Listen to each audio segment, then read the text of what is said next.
سورہ نساء میں اللہ رب العزت ارشاد فرماتا ہے وَمَن يَخْرُجْ مِن بَيْتِهِ مُهَاجِرًا إِلَى اللَّهِ وَرَسُولِهِ، جو نکلے اپنے گھر سے ہجرت کی غرض سے اللہ اور اس کے رسول کی طرف ہجرت کرے، مہاجر بن جائے، ثُمَّ يُدْرِكُهُ الْمَوْتُ، پھر اسے موت آ جائے، فَقَدْ وَقَعَ أَجْرُهُ عَلَى اللَّهِ، پس اس کا اجر اللہ کے ذمہ کرم پر ہے۔ وَقَانَ اللَّهُ غَفُورًا رَحِيمًا، بے شک اللہ بخشش فرمانے والا اور رحم فرمانے والا ہے۔ اب یہاں پر حضرت علامہ مولانا نعیم الدین مراد آبادی آپ اس کی تفسیر میں لکھتے ہیں، بیان فرماتے ہیں کہ کن کاموں کے لیے وطن چھوڑنا، گھر چھوڑنا جائز ہے۔ آپ خلاصہ بیان کرتے ہیں کہ طلب علم کے لیے گھر سے نکلنا یہ جہاد کہلاتا ہے، حج کے لیے گھر سے نکلنا ثواب کی نیت سے تو یہ جہاد کہلاتا ہے، یا مکۃ المکرمہ یا مدینہ الرسول صلی اللہ علیہ وسلم کی حاضری کے لیے نکلنا یہ جہاد کہلاتا ہے اور ترک وطن کہلاتا ہے۔ زہد و قناعت کے لیے نکلنا یا رزق حلال کو حاصل کرنے کے لیے نکلنا، تو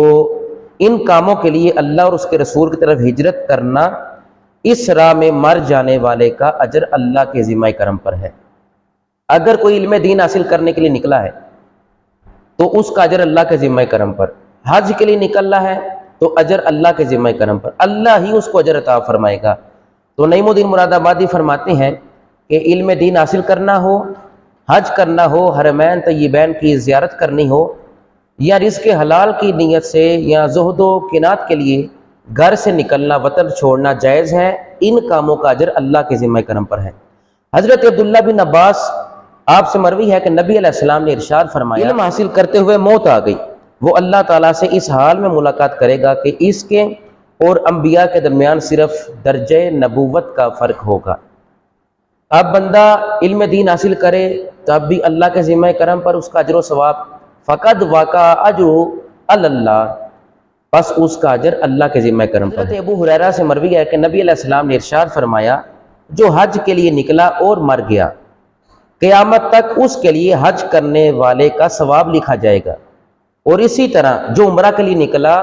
اور شہید ہو گیا، مر گیا، اس کے لیے قیامت تک عمرہ کرنے والے کا ثواب لکھا جائے گا۔ یہ مسند ابو یعلا کی حدیث ہے۔ حجاج اکرام شہید ہوئے ہیں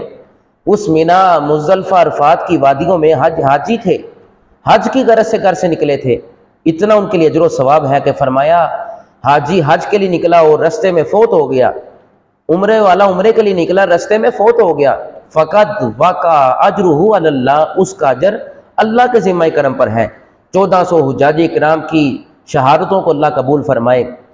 جو مینا، مزدلفہ، عرفات